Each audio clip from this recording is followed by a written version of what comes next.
చూశారు కదండి ఓవరాల్గా 3BHK ఇంటీరియర్. ఇప్పుడు క్లయింట్ మాటలో విందాం వాళ్ళ ఫీడ్బ్యాక్ ఎలా ఉందో. మీరు తేజస్ ఇంటీరియర్స్ని ఎలా అప్రోచ్ అయ్యారు చెప్తారా? యాక్చువల్గా మేము ఇంటీరియర్స్ కోసం సెర్చ్ చేస్తున్నాము. పెండింగ్లో ఉన్నప్పుడే శ్రీకాంత్ వచ్చాడు. ఓకే, మా దాంట్లో మంచిగా చేస్తారు మేడం, ఒకసారి చూడండి, సజెషన్ తీసుకోండి అని చెప్పారు. తన వీడియోస్ కూడా చూపించాడు. అలా రావడం జరిగింది ఉప్పల్ బ్రాంచ్కి. నచ్చాయి. అక్కడ వర్క్ చూశాను, మీది మోడల్ హౌస్ లాగా ఉంది కదా, దాన్ని చూశాను, నచ్చింది. ఓకే, బడ్జెట్ కంపేర్ చేసి చూసారా ఇంటీరియర్స్? చాలా కొటేషన్స్ తీసుకున్నాను నేను, 4-5 కొటేషన్స్ తీసుకున్నాను. బట్ వుడ్ అయినా ఏదైనా నేను చెప్పింది పెడతా అన్నది కాబట్టి ఇంటీరియర్ని చూస్ చేశాను, తేజ ఇంటీరియర్. మీరు అనుకున్నట్టుగా మనం మెటీరియల్ వాడామా? కొటేషన్ కూడా మీరు అనుకున్న బడ్జెట్లో వచ్చిందా? వచ్చింది, చేంజ్ చేసాము చాలా. ఓకే, మేము అనుకున్న బడ్జెట్లోనే ఫినిష్ చేశారు ఫైనల్గా అయితే. ఓకే, డిజైన్స్ ఎలా మొత్తం మీ డిజైన్స్ ఏనా? ఏమైనా డిజైనర్ సజెషన్స్ ఏమైనా ఉన్నాయా?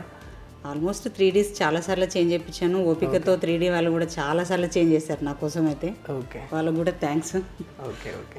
ఎన్ని డిజైన్స్ పంపించానో దాన్ని మళ్ళీ రీమోడల్ చేసి పంపించారు నాకు అన్ని. ఓకే, నేను ఓకే అన్న తర్వాతనే ఫైనల్ చేశారు దాన్ని. ఓకే, వర్క్ ఫినిషింగ్ మనం సైట్కి వచ్చిన కాడ నుంచి వర్క్ స్టెప్ బై స్టెప్ మనం అనుకున్న టైంకి కంప్లీట్ అయిపోయిందా? ఏమైనా ఇబ్బంది అయిందా?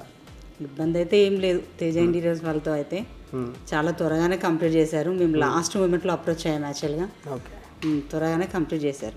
మా ఫ్యాక్టరీ విజిట్ చేశారా? మోడలర్ ఫ్యాక్టరీ చేశాను. ఫ్యాక్టరీ విజిట్ అయిన తర్వాతనే వర్క్ ఇచ్చాను. ఓకే, ఓవరాల్గా ఫైనల్గా మీకు వర్క్ అంతా కంప్లీట్ అయిపోయిన తర్వాత మీ డ్రీమ్ హౌస్ మీకు ఎలా అనిపిస్తుంది? ఓకే అండి, నేను అనుకున్న దానికంటే కూడా మంచిగా అనిపిస్తుంది. ఇంకా ఓకే, సజెస్ట్ చేస్తాను, అందరికీ అడ్వైజ్ కూడా ఇస్తాను తేజ ఇంటీరియర్స్ కోసం. ఓకే, బాగుంది. Thank you madam.